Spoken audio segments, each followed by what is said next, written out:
বাঙালি খানায় সবাইকে স্বাগত জানাই। একবার আমার মতো করে সহজ পদ্ধতিতে আপনিও শিখে নিতে পারবেন ছোট ছোট টিপস সহ। তবে আজকে আমি এখানে করবো মশলা ছাড়া। খেতে কিন্তু এতটাই সুস্বাদু হয়েছিল, আপনি একবার রান্না করলে বারবার রান্না করবেন। রান্না করলাম, চলুন সেটা একবার দেখে নেওয়া যাক ভিডিওর মাধ্যমে। আশা করছি আজকের ভিডিওটি ভালো লাগবে। সকল বন্ধুদের কাছে অনুরোধ করছি সম্পূর্ণ ভিডিওটি দেখার।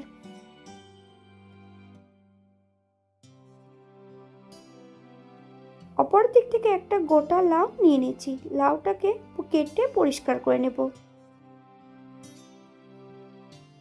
বাঙালি রান্না ঘরোয়া উপকরণ দিয়ে আপনাদের যদি রান্নাগুলো পছন্দ হয় তাহলে চ্যানেলটি সাবস্ক্রাইব করে দিয়ে পাশে থাকবেন। পাশে থাকা বেলটি বাজিয়ে দেবেন, নইলে নিত্য নতুন রান্নার নোটিফিকেশন পাবেন না। আমার এই চ্যানেলে আমিষ নিরামিষ বা লাউয়ের রেসিপি দেওয়া আছে। আপনাদের যদি পছন্দ হয় তাহলে চ্যানেলটি ঘুরে একবার দেখে নেবেন।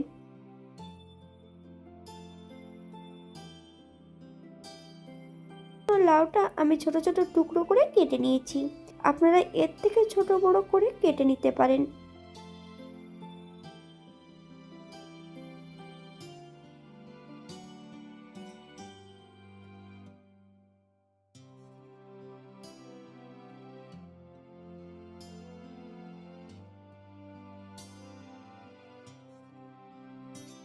অপর দিক থেকে একটা কড়াইতে বেশ কিছুটা সর্ষের তেল অ্যাড করেছি। তেল গরম হওয়া পর্যন্ত অপেক্ষা করতে হবে।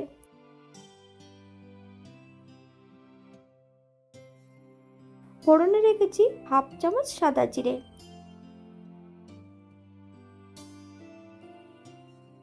ফোড়ন থেকে সুগন্ধ বেরোলে সম্পূর্ণ ফোড়নটা একটা পাত্রে তুলে রেখে দেব।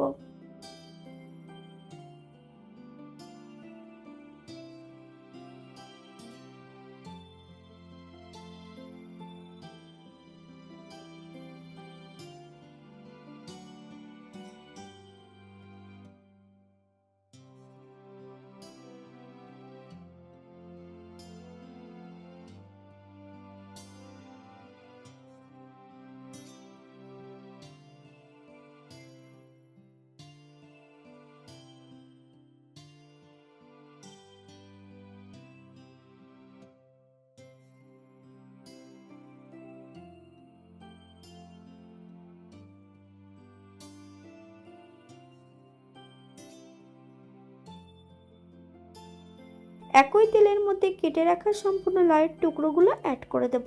গ্যাসের ফ্লেমটা হাইতে রেখে বেশ কিছু সময় ধরে রান্না করে নিতে হবে। হাফ চামচ লবণ, আপনার স্বাদ অনুসারে লবণটা অ্যাড করবেন।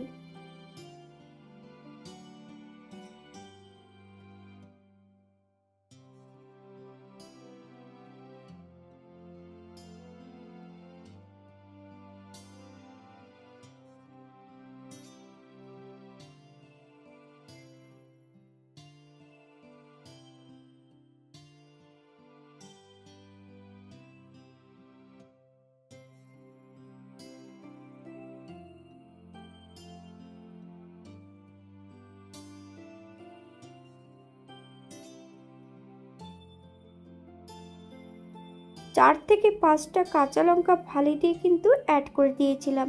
আপনারা যদি পছন্দ করেন তাহলে পরিমাণে বাড়িয়ে দিতে পারেন। এই পর্যায়ে একবার চেক করে নিতে হবে যে লাউগুলো সেদ্ধ হয়েছে কিনা। হাফ চামচ হলুদের গুঁড়ো। তবে লাউ যতক্ষণ সেদ্ধ না হবে ততক্ষণ কিন্তু হলুদের গুঁড়ো বা চিনিটা অ্যাড করবেন না। যখনই চিনি বা হলুদের গুঁড়ো অ্যাড করবেন তখন কিন্তু লাউ সেদ্ধ হওয়াটা বন্ধ হয়ে যাবে। আমি এখানে স্বাদের জন্য সামান্য একটু চিনি অ্যাড করেছি। আপনারা যদি পছন্দ করেন তাহলে পরিমাণে বাড়িয়ে দিতে পারেন। ভেজে রাখা সম্পূর্ণ মশলাটা একটু ভারী কিছু দিয়ে থেতো করে এই পর্যায়ে আমি অ্যাড করে দেব।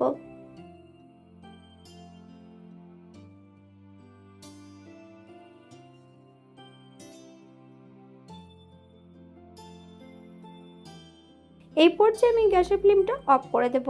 5 মিনিটের জন্য স্ট্যান্ডিং টাইম দেব, তারপর সার্ভ করব।